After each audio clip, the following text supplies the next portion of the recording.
ይሄን ሰሞን አብርሃም ለምን እንደሆነ አላውቅም ከዚህ ሀገር መውጣት ፍላጎት አለው። አብርሃም ያንቺን ማንነት ቀድሞ አይቷል። እኛ ዛሬ ብናየውም እሺ ያው ይሄንን ፕራንክ ምክንያት በማድረግ አብርሃምና ሄርሜላ ከሀገር ሊወጡ እንደሚችሉ መልእክት እያስተላለፉ እንደሆነ በመጀመሪያ ደረጃ በደንብ ያዙልኝ። ምክንያቱም ከሰሞኑ በሩታና በኤፍሬም በኩል እየተደረገ ያለው ነገር ሄርሜላንም አብርሃምንም ምቾት እንዳልሰጣቸው ቀደም ተናግሬያለሁ። ሶ ከሚመጣው ነገር ለማምለጥ ከሀገር ለመውጣት እየተዘጋጁ እንደሆነ ይህንን ፕራንክ ምክንያት አድርገው እየተናገሩ ነው ማለት ነው። ከዛ ውጪ የፕራንኩ ትልቁ ዓላማ ምንድነው? ሄርሜላ ኤኒታይም ማለት ነው በአብርሃም ፉል ኮንፊደንስ ተሰምቷት እንደሚያውቅ ሁላችንም እናውቃለን አይደለ? ከመች መች ወደ ሩታ ተመልሶ ይሄዳል፣ ከመች መች ይተወኛል የሚል ትልቅ የሆነ ስጋት አለባት። ልቧ መቼም ቢሆን በአብርሃም አርፎ እንደማያውቅ ግልጽ የሆነ ነገር ነው። ምክንያቱም እሷም ያመጣችበት መንገድ ነገ አብርሃም ዝም ብሎ ተነስቶ ጥሏት ሊሄድ እንደሚችል ስለሚሰማት በእንደነዚህ አይነት አጋጣሚዎች አብርሃም ለእሷ ያለውን ስሜት ማረጋገጥ ትፈልጋለች እና በተፈጠረው ነገር ደስተኛ እንደሆነች ሁላችንም ተመልክተናል።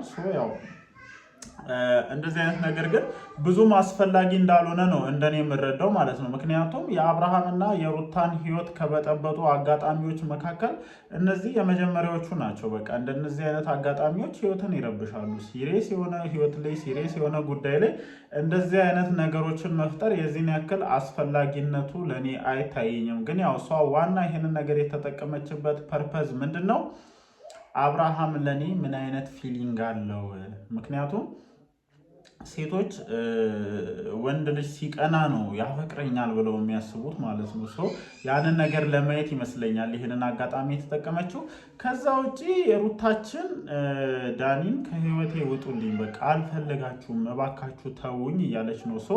እኔ እንደዚህ ከምታደርጊ ራስሽ ላይ ተጨማሪ ጠላቶችን ከምታፈሪ እንደዚህ አይነት አጋጣሚዎች ላይ ባትገቢና በቃ ከዚህ በፊት የነበረሽ ጀልስናሽ ይቀጥል። እኔ እኮ በሰጠሁት ድንበር ልክ ነው አይደለ ሰው ሊንቀሳቀስ የሚችለው። ተናገረ እኮ እሱም ደውለሽ ስታለቃቅሽ ደውለሽ እንደዚህ ስትሆኚ እንደ ጓደኛ ሰፖርት እናርግሽ ብለን ነው አለ።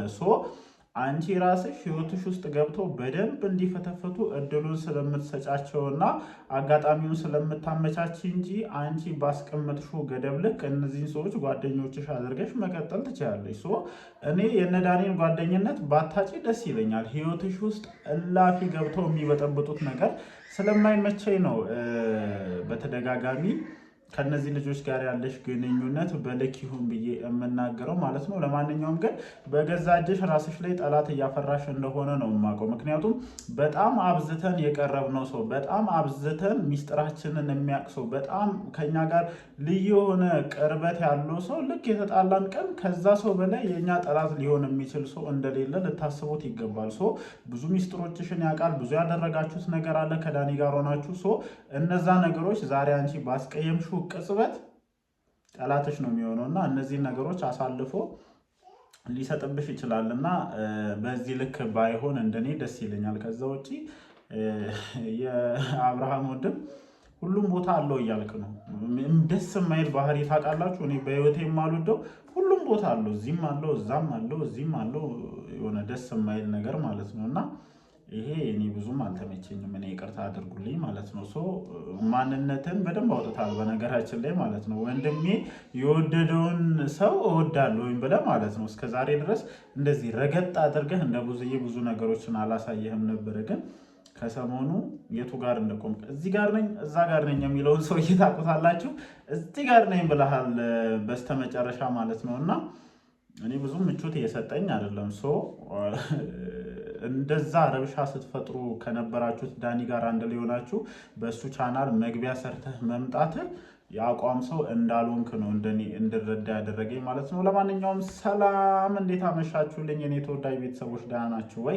አለን እግዚአብሔር የተመሰገነ ይሁን። ዛሬም እንግዲህ ከመሸ በተለቀቁት 2 ቪዲዮዎች ዙሪያ ሀሳባችንን ልንሰጥ ተመልሰን መተናል። ያው በመግቢያችን ላይ ጠቅለል ያሉ ሰፋ ያሉ ሀሳቦችን አንስተናል ማለት ነው። ተጨማሪ ሀሳቦችን እያነሳን አብረን ቆይታ እናደርጋለን ማለት ነው። ያው በመጀመሪያ የምናነሳው በሄርሜላ ዩቲዩብ ቻናል ላይ በተለቀቀው ቪዲዮ ዙሪያ የተወሰኑ ሀሳቦችን ጣል እንዳደርጋለን። 2 ሜን የሆኑ ፖይንቶች በሄርሜላ ቻናል ላይ በተለቀቀው ቪዲዮ ዙሪያ ተላልፏል። የመጀመሪያው የኤፍሬም እና የሩታ ነገር ያልጣማቸው አብርሃምና ሄርሜላ ከሀገር ሊወጡ እንደሆነ መልእክታቸውን ጠብ አድርጓል። በነገራችን ላይ እነሱ ማድረግ የሚፈልጉት ነገር ሲኖር በተወሰነች መልኩ እንድች ይወረውሯታል። ያችን ነገር በተለየ መልኩ አይቶ መረዳት የሚችል ሰው ይረዳዋል። እና ሄርሜላ ልክ የቪዲዮን መግቢያ ስትሰራ ከሀገር የመውጣት ምናምን አይነት ነገር ብላለች። ያው ተያይዛችሁ ከሀገር ልትወጡ እንደሆነ መረጃው አለን። የኤፍሬምና የሩታ ጉዳይ ምቾት እንዳልሰጠሽ፣ በተለይ ደግሞ ከአብርሃምን በላይ ለአንቺ ምቾት እንዳልሰጠሽ ገብቶናል። እያጨናነቀሽም እንደሆነ ተረድቼሻለሁ። ያው መጨናነቅሽ ምንም አዲስ ነገር የለውም። ምክንያቱም አብርሃም ላይ ፉል ኮንፊደንስ ሊኖርሽ አይችልም። አይደለም እዚህ ሀገር አብራችሁ ቁጭ ብላችሁ ከሀገር ይዘሽ ወተሽ ራሱ ወደ ሩታ ተመልሶ መሄድ እየመሰለሽ እንደምትጨናነቂ ግልጽ ነው። ሶ የሰሞኑ የሩታና የኤፍሬም ሁኔታ ደግሞ ይህን ጭንቀትሽን ሞር እንደጨመረብሽ በደንብ እናውቃለን። ፍርሃት እንደሚኖርብሽ እናውቃለን። ምክንያቱም ከባድ ነው። አንቺ የሚያመጣሽበትን መንገድ ታውቂያለሽ። እዛ ጋም ደግሞ ልጁ አለ። ልጁን ብሎ ይሄዳል። ብዙ ነገሮች አሉና ሩታም አሁን ላይ እየመጣችበት ያለው ፖዚሽን አንቺ ላይ ስጋት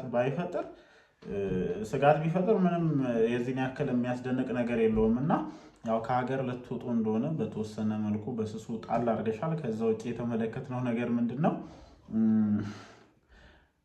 ይወደኛል አይወደኝም የሚለውን ነገር ኮንፊደንስ ስለሌለሽ ማለት ነው፣ የሆነ ምቾት ስለማይሰጥሽ ሁሌ ማረጋገጥ ትፈልጊያለሽ። ሶ የፕራንኩ ትልቁ ዓላማ ምንድን ነው? አብርሃም ለእኔ ምን አይነት ስሜት አለው? እንደ አዲስ ሁሌ አሁን ነገም ይሄንን ነገር ብታደርጊው ደስ እንደሚልሽ እኮ ይገባናል። እና ያንን ነገር ማረጋገጥ ስለምትፈልጊ እንደዚህ አይነት ፕራንክ ሰርተሻል። እሱም ደስ ብሎታል። ይሄ ልጅ ግን የምር እየወደደሽ እንደሆነ ምናምን ነው እንደኔ እየተረዳ ያሉት ጋይስ። እንዴት ነው የሆነው? የመሬን ነው የምላችሁ። ግን የሆነ ፋይት ቢኖረው ደስ ይለኛል። ልጁም ጠንቀቅ እያለ ነው፣ ከመች ሾተኝ እያለ ማለት ነው። ሾቶኝ እንዳይገላገለኝ እያለ እየተጠነቀቀ ነበረ ፕራንኩን ሲያደርግ የነበረው። ለማንኛውም ግን ያው ሁለቱም ታርጌቶቻችሁ ግባቸውን እንደመቱ ነው እንደኔ እየተረዳ ያሉት። ያው የመጀመሪያው የሁለታችሁም ሀሳብ ነው። አንቺ በአጋጣሚ ነው ነገሯን ካፈሽ ውጥት ያደረግሽው እንጂ የዚህን ያክል ፉል የሆነ እንትን አልሰጠሽም። ለማንኛውም የት ነው የምትሄዱት? እንዴት ነው የጉዟችሁ ዓላማ? ኤፍሬም እና ሩታ ምን ቢያስቡባችሁ ነው የዚህን ያክል የተጨናነቃችሁት፣ ስጋት ውስጥ የወደቃችሁት? ያለውን ነገር አጣርተን በነገ ቪዲዮአችን እንናገራለን። ግን እኔ ቀን ቪዲዮ ሰርቻለሁ፣ ግን ብዙዎቻችሁ ስትሉ ነበረ። እኔ ያው ኮሽታ የደረሰኝን ኮሽታ ነው ወደ እናንተ አምጥቼ የምናገረውና ያው ማረጋገጥ ባለባችሁ ሰዓት ታረጋግጣላችሁ። ምንም ችግር የለውም። ይሄ ነው ያለው ነገር ማለት ነው። ወደ ሩታና ዳኒ ሀሳብ እንምጣ። ተናግሬያለሁኝ አብዛኛውን ነገር። ሩታ ይሄ ነገር ማድረግሽ አንቺን ይጎዳሻል ብዬ ነው እንደኔ የማስበው። በቃ በዚህ መልኩ ባይሆን ደስ ይለኛል። በባለፈውም ከሜሪ ጋር ተመሳሳይ አይነት ነገር ተፈጥሯል። አሁን ደግሞ ከዳኒ ጋር ማለት ነው። አስቢ፣ ሁለት በጣም የቅርብሽ ጓደኛሽ የነበሩ ሚስጥሮችሽን የሚያውቁ አንቺ እንዴት እንደምትወጪ እንዴት እንደምትገቢ፣ ከአብርሃም ጋር ያለሽ ግንኙነት፣ አብርሃም ላይ ምን እንዳቀድሽ፣ ከአብርሃም ጋር ምን አይነት ፋውል እንደሰራሽ፣ ብዙ ነገሮችሽን ብዙ ሚስጥሮችሽን የሚያውቁ ሰዎችን በድንገት ማስቀየም ማለት እነዛን ሰዎች በአንድ ጊዜ ከወዳጅነት ወደ ጠላትነት መቀየር ነው። ይህንን ነገር ደግሞ የተረዳሽ አይመስለኝም። በጣም የዋህ ስለሆንሽ ነው በነገራችን ላይ እንደዚህ የምትሆኙ ማለት ነው። አሁን ከኤፍሬም ጋር ገጥመሻል። ከኤፍሬም ውጭ ሌላ ሰው ያለ አይመስልሽም። ሌላ ሰው እንትን የሚል አይመስልሽም። ብልጠት ይጎልሻል። እግዚአብሔርን እውነታውን እንነጋገር። በብዙ ነገሮች አሪፍ ነሽ፣ ግን ብልጠት ይጎልሻል። ይሄ ብልጠት አለመኖሩም ነው የዚህን ያክል አንቺን በተደጋጋሚ እየጎዳሽ ያለውም እምነት በሰጠሻቸውም ሰዎች እንድትካጅ እያደረገሽ ያለው ይሄ ነው። እና ከዚህ በኋላ ዳኒም ሆነ ሜሪ የአንቺ ወዳጆች ሳይሆኑ ጠላቶች ሆነዋል ማለት ነው። ይህንን ደግሞ ያደረግሽው በገዛ እጅሽ ነው። በቃ ህይወትሽ ላይ ጣልቃ ከልክ በላይ እንዳይገቡ ከፈለግሽ ባውንደሪ ወይም ገደብ ማዘጋጀት ትችይ ነበረ ለራስሽ ህይወት። ያንን አለማድረግሽም የዚህን ያክል እየጎዳሽ አለው። ለማንኛውም ጋይስ ቪዲዮን ከዚህ በላይ አላስረዝምባችሁ። እናንተስ በዚህ ጉዳይ ላይ ምን ሀሳብ አላችሁ? ሀሳባችሁን ኮመንት ሴክሽናችን ላይ አስፍሩልኝ። እወዳችኋለሁ። ይመቻችሁ።